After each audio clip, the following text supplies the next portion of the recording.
What happens when you take your typical young adult drama and set it within The Boys universe? Well, you get Gen V. This college spin-off of The Boys proved it's more than worthy of standing alongside the main series, and we'll show you why as we go through 107 facts about Gen V Season 1. Let's get started. Number 1. On September 24, 2020, Amazon officially announced that a The Boys spin-off was being fast-tracked into development. The project had been in the works for some time, but the massive success of Season 2, which became Amazon's biggest global launch ever, pushed it to the front of the line. Number 2. The project is written by Craig Rosenberg, the executive producer behind The Boys. Alongside him are Eric Kripke, Seth Rogen, Evan Goldberg, James Weaver, Neil Moritz, Pavan Shetty, Michaela Starr, Garth Ennis, Derek Robertson, Sarah Carabiner, Erica Rosby, Aisha Porter Christie, Judalina Nira, and Zach Schwartz. Number 3. Michelle Fazekas and Tara Butters were announced as the showrunners for the then unnamed Gen V. Their past works include co-creating Reaper, running Marvel's Agent Carter, and developing ABC's mystery drama Emergence. Number 4. The initial pitch to audiences described this new spin-off as an irreverent R-rated series following hormonal, competitive Supes as they put their physical, sexual, and moral boundaries to the test, competing for the best contracts in the best cities. They said to think of it as Hunger Games, but with the DNA of The Boys mixed in. Number 5. On July 14, 2022, the official title for the show was announced as Gen V through a clip of production on The Boys' Twitter post. I was actually trying to find the official reason or meaning behind Gen V, but I wasn't able to find any official confirmation for it, only what people thought of it. Gen V being a play on Gen Z, Gen V being a reference to how this is the first generation that knows they're getting superpowers through Compound V, or Gen V meaning Generation 5. What are your thoughts below? Because I think the Gen V, Gen Z, and Gen V Compound V reasons are the closest. Number 6. Zooming out to see the timeline of events, Season 1 was confirmed to take place between Seasons 3 and Seasons 4 of The Boys, making this a bridge between those seasons, but being just as essential for the entire Boys timeline. Number 7. Jazz Sinclair stars as Marie Moreau, a blood-manipulating Supe in training attending Godolkin University. Before Gen V, you might have recognized her in The Chilling Adventures of Sabrina as Rosalind Walker, and she also had roles in Paper Towns and When the Bow Breaks. Her powers kind of remind me of that anime, Dead Man Wonderland. Anytime someone has blood powers, I'm just like, oh, that's a dead man. Let me know if y'all seen that. Number 8. During Gen V's opening flashback scene, Marie's parents are watching VSN, Vought's sports network, on TV, as they announce A-Train as the newest member of the Seven. The moment is very similar to professional sports drafts, but with that Vought twist. Number 9. The announcer claims that A-Train is the first African-American to join the Seven, but those of you who watch The Boys, in reality, we know that the title belongs to Black Noir, but, they cover that up for reasons. Since Noir's identity isn't public knowledge, the mix-up makes sense, but, we know the truth. Number 10. Madeline Stillwell makes a brief return, sharing her thoughts on the recent draft of A-Train, going as far as to say that we're truly living in a post-racism world. Number 11. In the flashback, because Marie killed her parents, effectively making her an orphan, she goes to Red River Institute, a Vought-run orphanage that a certain Victoria Neuman attended. It oozes Vought. As you can see that their branding is everywhere. And there's this one particular moment that Marie is just gazing at the clock and you can see that Vought logo. Number 12. The Red River Institute gets its name from Red River in the comics. In the comics, it isn't a foster home, it's a mercenary group inspired by the real-world contractor Blackwater. Vought hires them for some pretty bad jobs, from taking out rogue Supes to even plotting a presidential assassination for Victor Neuman, their former CEO, so that he could step in as vice president. Number 13. It's a quick scene, but eagle-eyed fans will notice that when Marie gets up from her bed, Marie has photos of Queen Maeve on a pegboard above it. It makes sense that she finds inspiration in these superheroes and would like to be like one of the likable superheroes in the Seven, and not just a puppet. Number 14. Marie has a book written by Brinks, and you can see that Brinks' book has a quote endorsement from a writer named Jess Stein, who calls it an inspirational read for every aspiring Supe. This is likely a nod to Jessica Stein, who's credited as the first assistant art director on the show's graphics team. Number 15. Godolkin U, the Godolkin University website that Marie visits to see if she got accepted, did at one point go to a website dedicated to God U. Then at another point, it redirected to the Boys homepage. However, I just literally tried it now, and I think they forgot to do anything with it because it just loads up in error. Number 16. When Vanessa speaks to Marie about her acceptance into Godolkin University, she warns her about Elmira. The Elmira Adult Rehabilitation Center is a secretive Vought facility created to rehabilitate troublesome young adult Supes. Older orphans from Red River who aren't adopted or accepted into higher education often end up here, which Marie Moreau glimpses when she sees another 18-year-old Supe forcibly taken into an Elmira transport van. Number 17. The computer room in Vanessa's office has Homelander, Starlight, and the Deep posters hanging on the walls, featuring some inspirational quotes to keep students, inspired. Good old Vought propaganda. Number 18. Just like the boys, filming for Gen V took place in Toronto. Filming started on May 2nd, 2022 and finished on September 16th, 2022. Number 19. Unlike The Boys, which uses New York City amongst other locations as the backdrop for the show, Godolkin University serves as the main setting for Gen V. Number 20. In Gen V, Godolkin University was co-founded by Thomas Godolkin and of course Frederick Vought, because he's gotta have his hands in everything, with the true purpose for God U being to understand and study how Supes behave. Number 21. In the comics, Godolkin University is a parody of Xavier's School for the Gifted Youngsters from Marvel's X-Men. The namesake for Godolkin University is John Godolkin. In the boys' comics, he's a controversial figure taking part in some unsettling affairs that would get this video age restricted in no time. He's also the leader of the G-Men, a group of Supes that parody the likes of the X-Men. Number 22. After Marie is accepted into Godolkin University, the show plays a clip of a God U welcome video featuring Dean Indira Shetty. The info video provides some exposition into the history of the fictional university. This, of course, is a parody of many welcome videos and college ads, even down to the seemingly forced tokenism. Number 23. Shelley Khan portrays Indira Shetty, the dean of Godolkin University, with her own agenda. Khan is known for her roles in Bridgerton Season 2, Liar, and The Irregulars. Number 24. Godolkin University is usually called by its shorthand nickname, God U, referencing how people view these superheroes as gods. You can see this godlike imagery all over the school as well, as seen in the God U welcome video, where stained glass windows and murals feature the Seven, almost painting them as deities. Number 25. It's revealed that several members of the Seven were God U alumni. These include Queen Maeve, ranked number 1, A-Train, ranked number 1, and The Deep, ranked number 6. Number 26. Lamplighter, on the other hand, has a program named after him, the Lamplighter School of Crime Fighting. Number 27. In addition to the Seven, the school also has some payback representation in the form of the Crimson Countess School of Performing Arts. Crimson Countess, part of Payback, the same group that Soldier Boy was part of.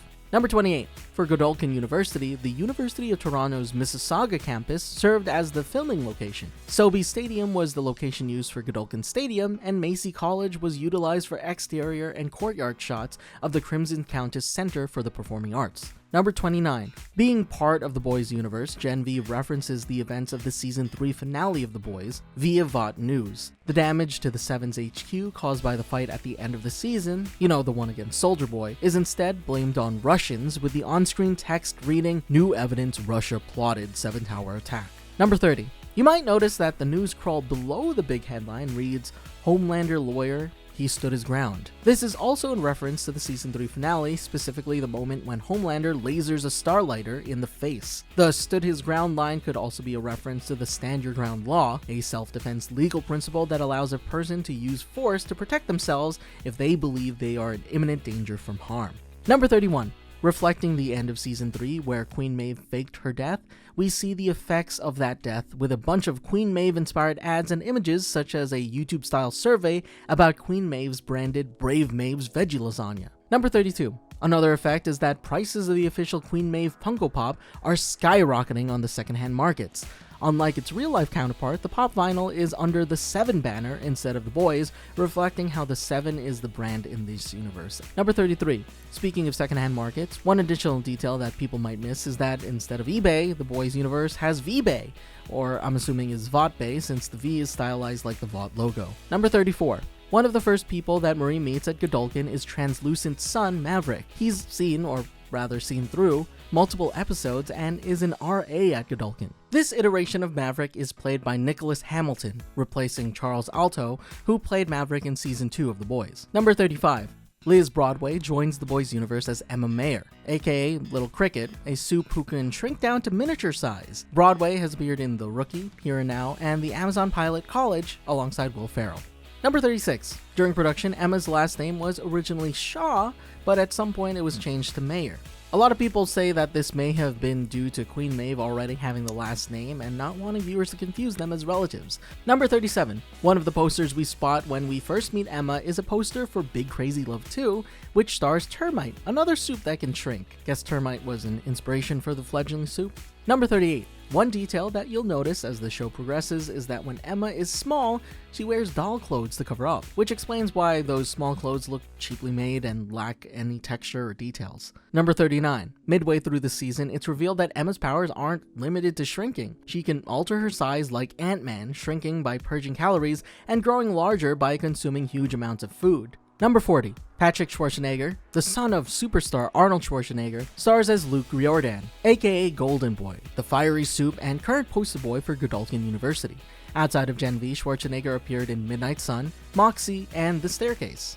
Number 41. Eric Kripke and Michelle Fazekas approached Gen V's pilot episode with Golden Boy's suicide to create a power vacuum. They experimented with dozens of different reasons, but in the end he always killed himself. The mystery with Sam, on the other hand, was written after this was established. Number 42. In earlier drafts of the series, Emma and Kate would have discovered Golden Boy was still alive after his supposed death. Number 44. Schwarzenegger revealed on the Happy Sad Confused podcast that he auditioned for Homelander in The Boys, however the role ultimately went to Anthony Starr. The team eventually reached out to Schwarzenegger around the time they were planning Gen V and had asked him to audition for the role, and the rest is history. Number 45. Maddie Phillips plays Kate Dunlap, a soup with psychic persuasion abilities. Before joining Gen V, Phillips was best known for her starring role as Sterling Wesley in Netflix's Teenage Bounty Hunters. Number 46. Supplementary materials initially indicated that Kate was enrolled as a student in the Performing Arts program at Godolkin University. You can actually see how much of an artist she is throughout the show. However, this information conflicts with the established narrative in the series where her major is stated as hero management. Number 47. Kate always wears gloves as a buffer, preventing her from, accidentally activating her powers and it slipping through touch, much like Rogue in X-Men. Number 48. Chance Perdomo played Andre Anderson, a magnetic-powered soup and best friend to Luke. Perdomo was already familiar to fans of supernatural shows, known for his roles as Ambrose Spellman in Chilling Adventures of Sabrina, and as Landon in After We Fell and its sequels. Number 49. Andre is confirmed to have a count of 21.1 million followers on Instagram, which makes him a true influencer. Number 50. According to his stat sheet, Andre has a max bench press of 350 pounds. Number 51. Shane Paul McGee was originally announced in 2021 to be playing for the role of Andre before the role was eventually recast for Perdomo. The reasons for the recasting were supposedly due to the long development time that went into the show, as well as creative changes made for the character and the entire show in the process. Number 52. Sean Patrick Thomas plays Polarity, Andre's father, and a veteran hero.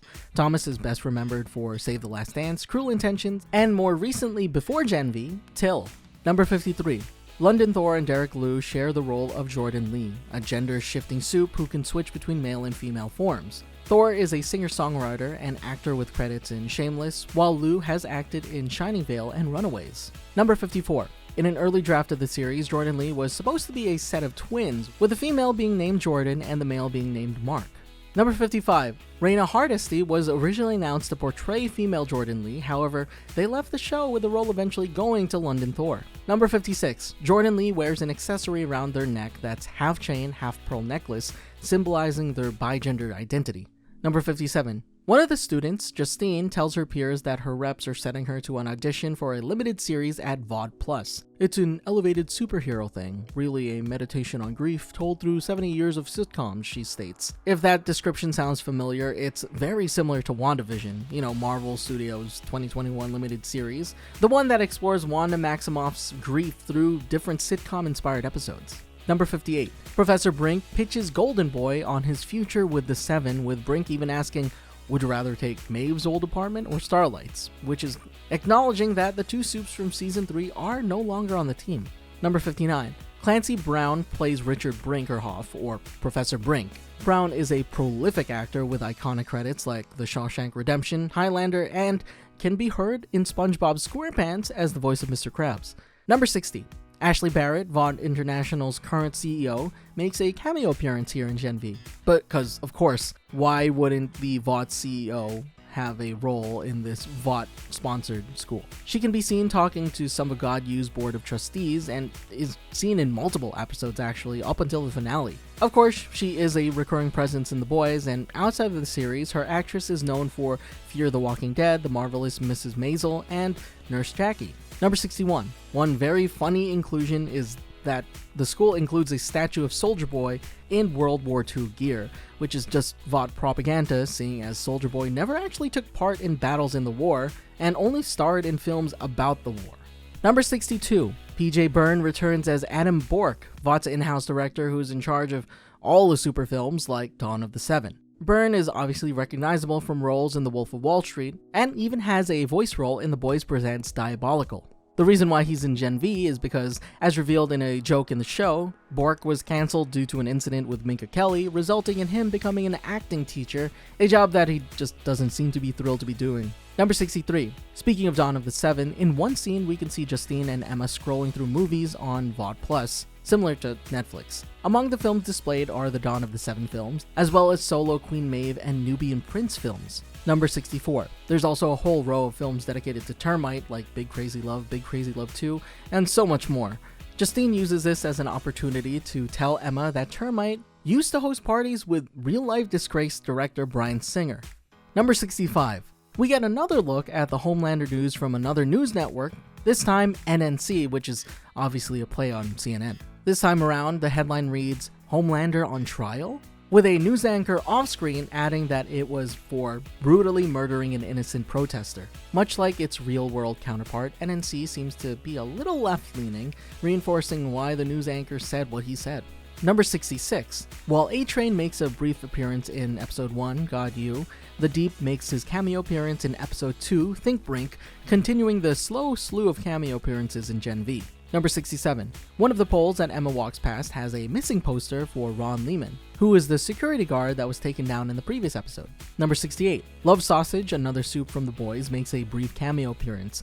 During a flashback scene with Luke and Kate in Episode 3, you can see Love Sausage's long schlong through the window of a cell in Sage Grove. Number 69. In Episode 3, we get a more in-depth introduction to Luke's brother, Sam Riordan, an unstable soup hidden away by Vought. He's played by Asa German, whose previous credits include Dahmer from Monster, the Jeffrey Dahmer story, and in the short film Two Little Boys. Number 70. You can spot some posters of Black Noir hanging on the walls of Sam's cell, and it seems like Sam might have been a fan of Black Noir.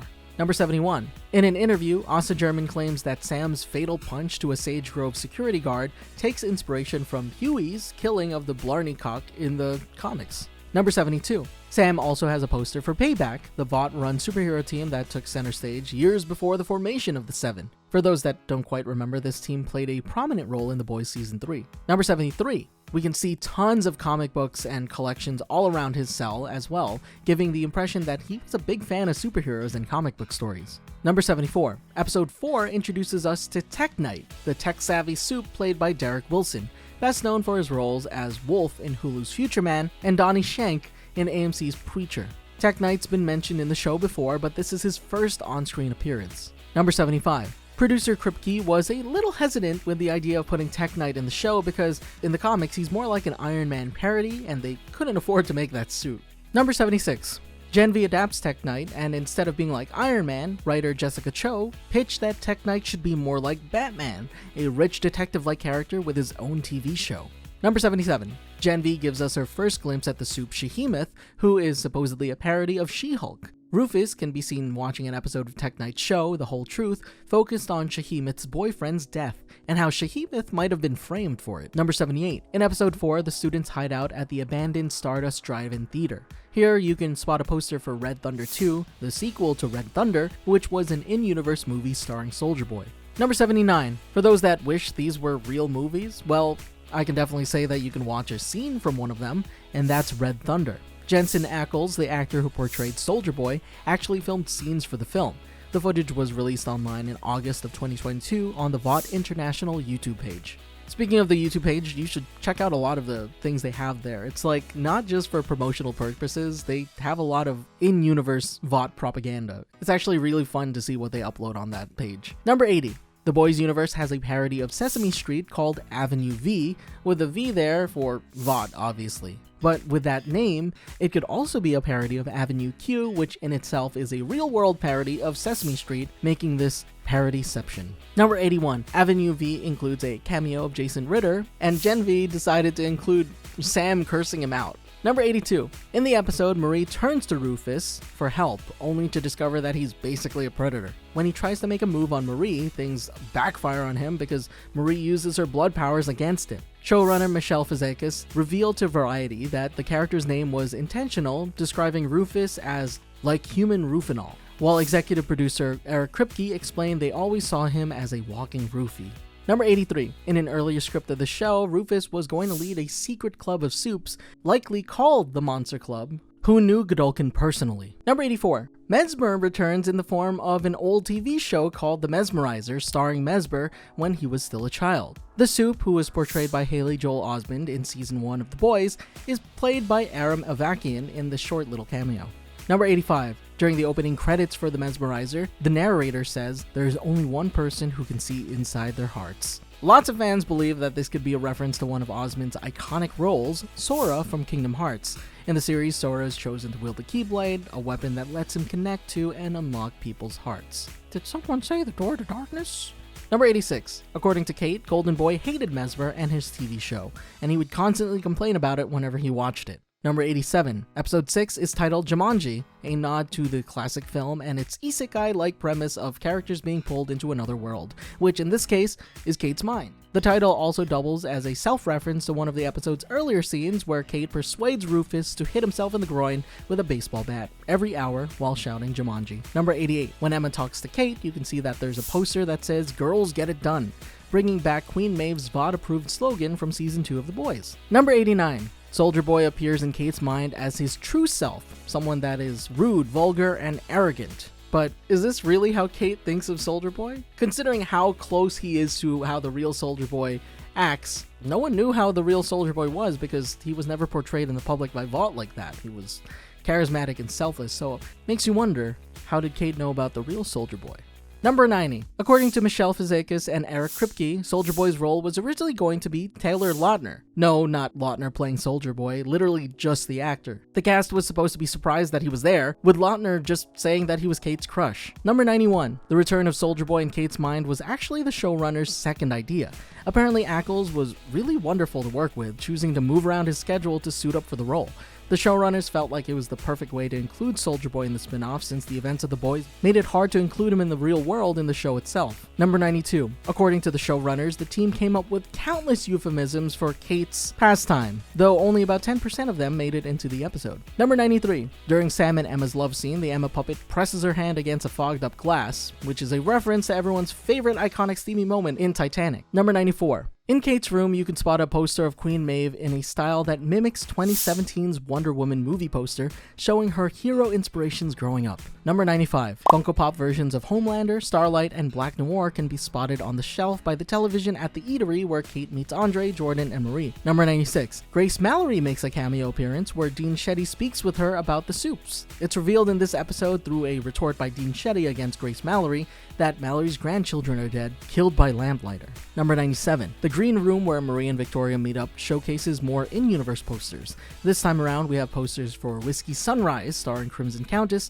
and Translucent Invisible Force 2, starring the titular Supe. Number 98. Victoria's offhand remark to Marie, "We'll hide out in the green room until it all blows over out there," carries a dark double meaning, which possibly nodding to her Supe ability that can literally make heads explode. Number 99. The Guardians of Godolkin, the name of Episode 8, and the name of the newly formed Godolkin team is a parody of Marvel's Guardians of the Galaxy. Number 100. In the episode, while discussing Andre's stats, Ashley mentions that they'll grab Annie Leibovitz to shoot pictures of Andre. In real life, she's highly criticized for being unable to properly light or take photographs of black people. Number 101. When Kate and the rest of the team free Supes in the woods, Banshee, one of the Supes, asks if Gangnam Style was still a thing, meaning that he's been in the woods since the song and dance went viral in 2012. Number 102. Homelander, and by extension Anthony Starr, makes a surprise cameo appearance in Episode 8 of Gen V, arriving during the chaos at Godolkin to confront Marie and the others.